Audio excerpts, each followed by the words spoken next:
ጤና ይስጥልኝ። ጤና ይስጥልኝ አቶ ፋሲል እንደምን አለ? ሰላም ነው ወይ? ደህና እግዚአብሔር ይመስገን። መልካም ዓመት በዓል። መልካም የፋሲካ በዓል ላንተም ለቤተሰብህም። በእውነት የዘንድሮ የፋሲካ በዓል የጤና የሰላም የብልጽግና እንዲሆን ምኞቴ ነው ላንተም ለቤተሰብህም። አቶ ሽሎሞ እኔ በዚህ ዓመት በእውነት የኔ ዓመት በዓል ለየት ያለ ነው። ያው እንደሚታወቀው በደረሰብኝ ጉዳት የቤተሰብ ጉዳይ ትንሽ ይከብዳል። ግን ሁላችንም ቢሆን በታሪካችን በልምዳችን እያንዳንዳችን ከባርነት ወደ ነፃነት የወጣንበት ቀን ነው ብለን ነው የምናስብ እና ተስፋ የምናደርገው ሁላችንም ቢሆን የነፃነት ስሜት እንዲሰማን አገራችን ደግሞ ካላት ውስብስብ ፖለቲካዎች ወጣ ነፃነቷን የምታገኝበትንና ነፃነት አላት ግን የበለጠ እንዲሁም ደግሞ የተጠለፉት ቤተሰቦች አዛ የሚኖሩት እነሱና ደግሞ ቤተሰቦቻቸውን ያጡ ልጆቻቸውን ያጡ በዛ ዓመት እነሱም ደግሞ ያምሮ ነፃነት እንዲያገኙ ሁላችንም እንመኝላቸዋለን። በጣም አመሰግናለሁ። በእውነት አመሰግናለሁ። አቶ ሽሎሞ እስቲ በኢራን እና በአሜሪካ ተጨባጭ ሁኔታ እንጀምርና ከዛ ወደ ሌሎች ርዕሶች እናልፋለን። የሀገር ውስጥንም ተጨባጭ ሁኔታ እንመለከታለን። ፕሬዚዳንት ዶናልድ ትራምፕ ትላንትና ምሽት ደግሞ አዲስ ነገር ተናግረዋል። ድርድሩ ካልተሳካ አስቀድሞ ሁልጊዜ በመደጋገም ሲናገር የነበሩት ነው። ካልተሳካ በእስራኤል መሪነት ጦርነት በኢራቅ ላይ ይታወጃል ብለዋል።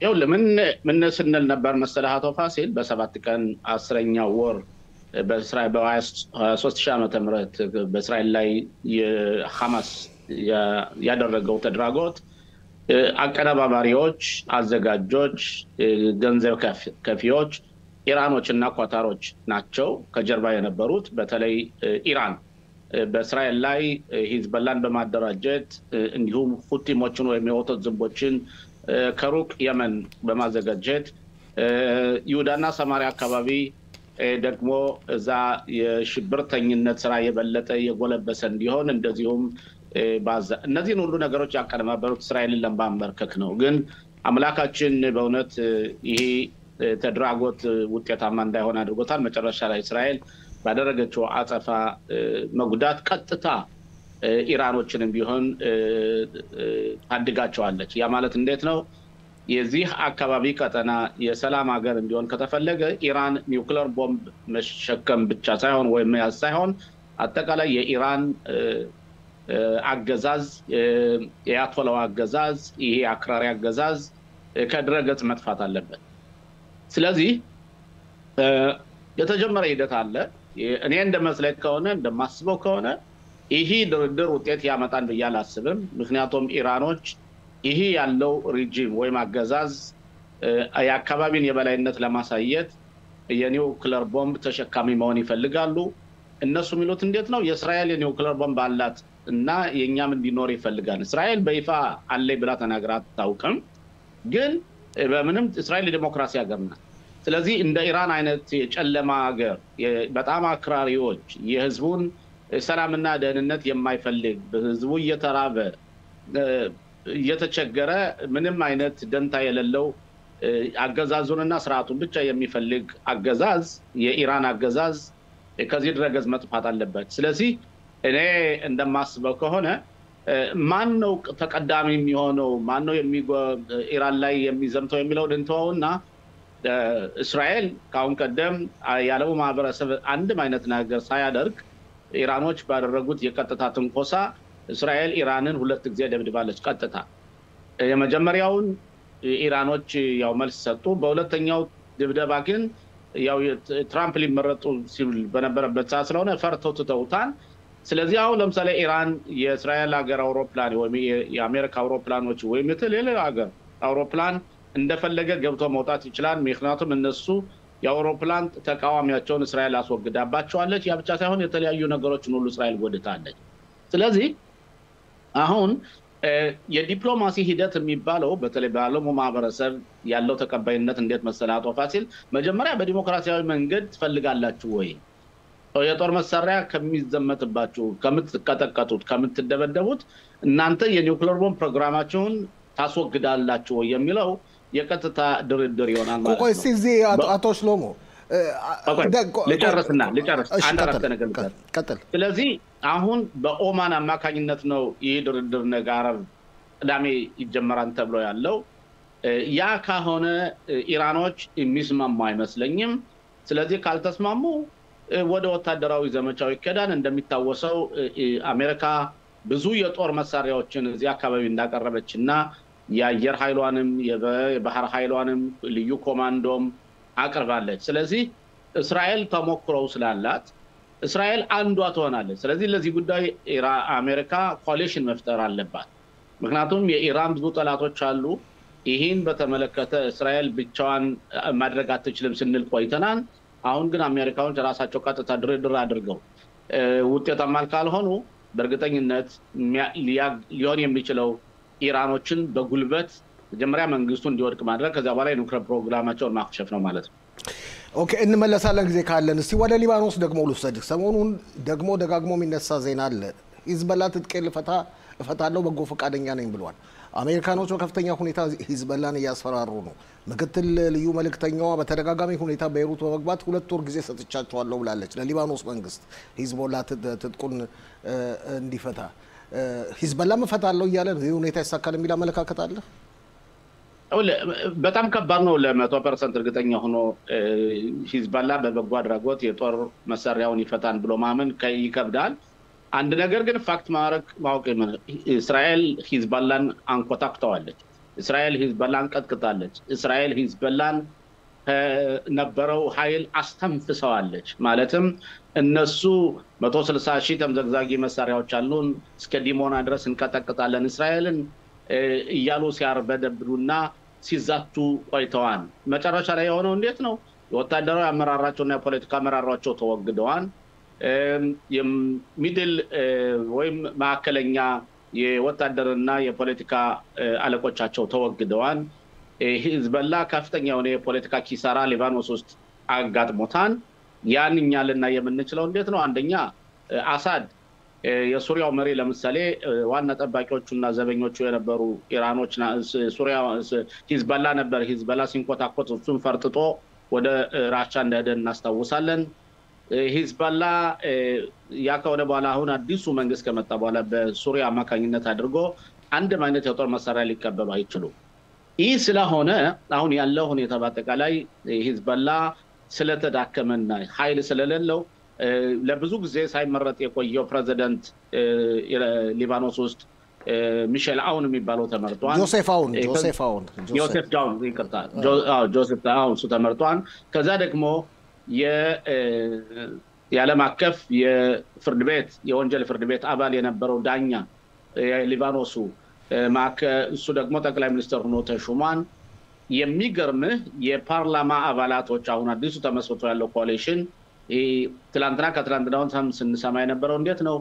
የሂዝቦላ የጦር መሳሪያውን መፍታት አለበት። ምክንያቱም ሂዝቦላ የጦር መሳሪያውን ካልፈታ ሊባኖን በሰላም ልትኖር አትችልም።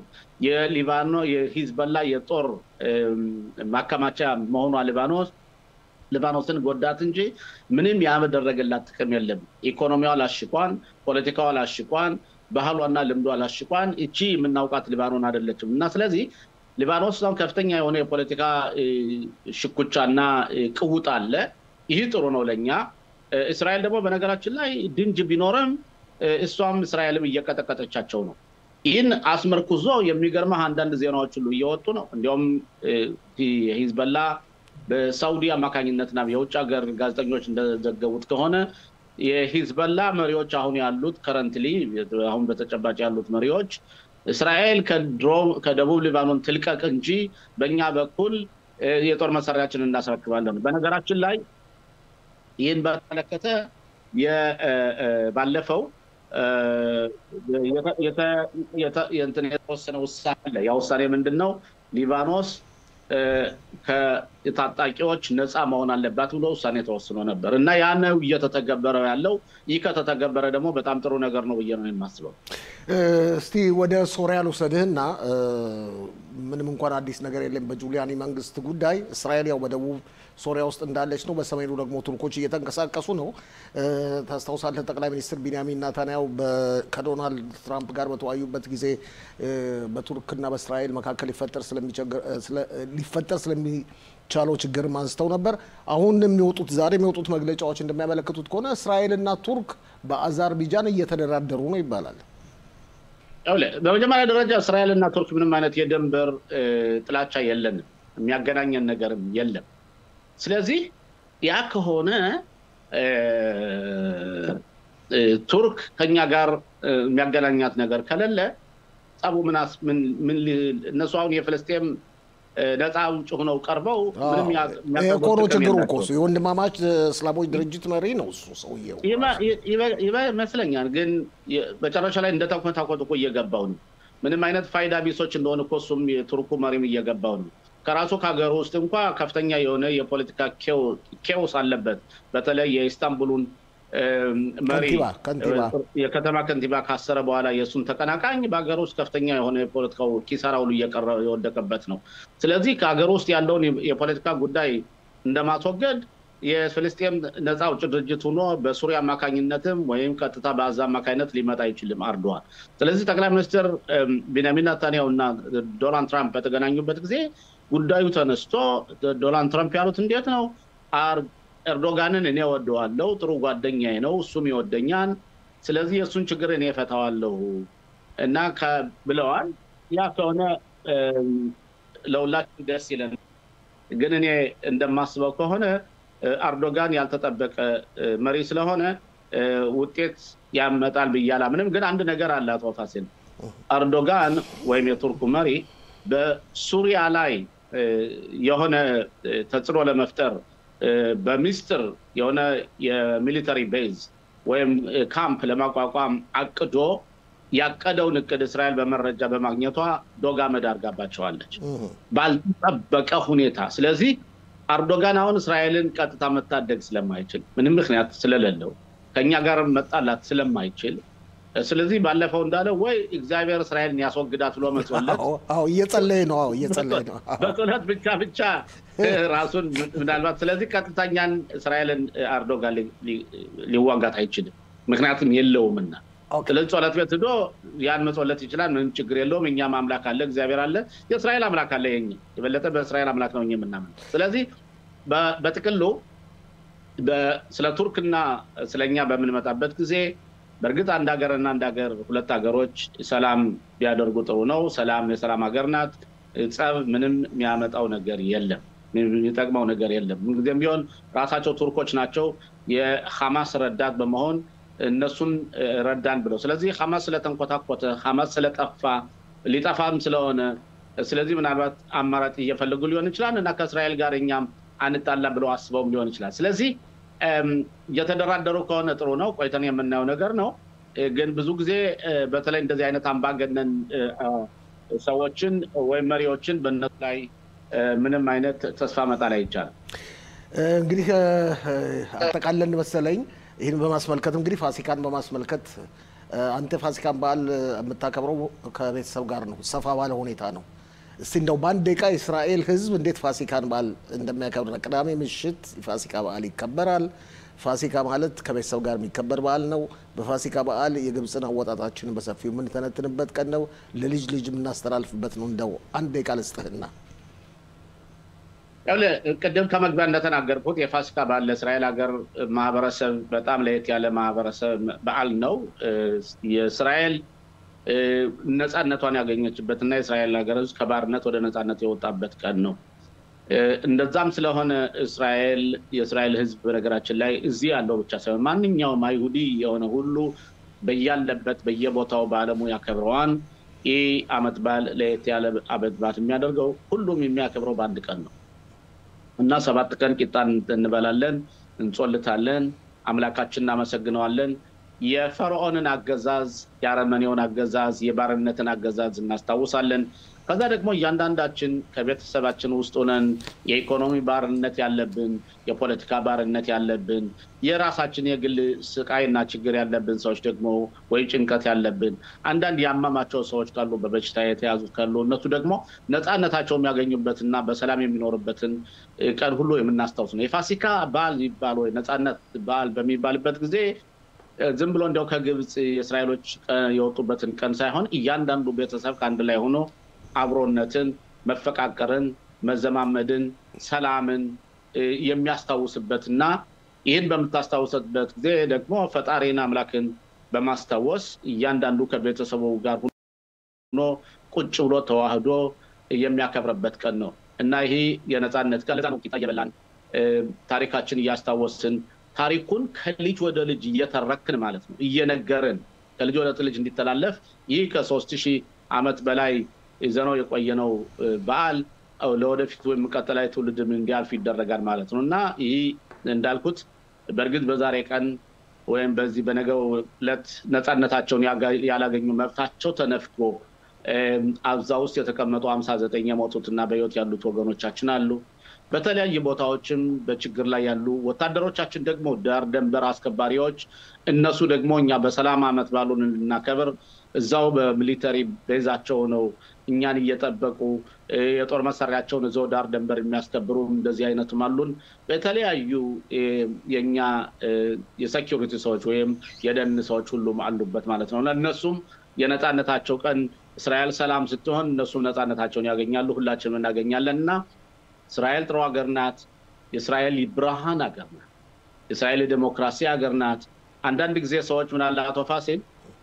ለምሳሌ እኛ ስንከራከር ዶክተር ጸጋና እኔ ስንከራከር እኔና ጋቢ ስንከራከር ወይም ደግሞ ቢንያሚን ኔታንያሁ ጠቅላይ ሚኒስትሩና ያይር ላፒድ ሲከራከሩ ነገር አለሙ የተበላሸና እስራኤል ነገ የምትፈርስ መስሎ የሚታያቸው ሰዎች አሉ አይደለም እኛ በዲሞክራሲ የምናምን ሰዎች ነን በነፃ አስተሳሰብ በነፃ አመለካከት የምናስብና መጨረሻ ላይ ግን የእስራኤል ሀገር ህዝብ አንድ ነው የእስራኤል ሀገር ህዝብ የሚመለከተው የሚያስበው አገሩ እንድትዳብርለት አገሪቱ ጥሩ እንድትሆን አገሪቱ በሰላም እንድትኖር ከጎረቤቶቿ ጋር በሰላም እንድትኖር የሚፈልግ ማህበረሰብ ነውና ይሄ የፋሲካ በዓል ደግሞ እንዳልኩት ነፃነትን የተጎናጸፍንበት ቀንና እያንዳንዱ ደግሞ ነፃነቱን የሚያስታውስበት ቀን ነው ቤተሰቡን ይዞ ማህበረሰቡን ይዞ የመጣውን በዚህ አጋጣሚ ደግሞ በእውነት ኢትዮጵያ የቀሩት ወገኖቻችን እነሱ ደግሞ የነፃነት ጊዜያቸውን አግንተው መጥተው ከኛ ጋር ተዋህዶ በመጣው አመት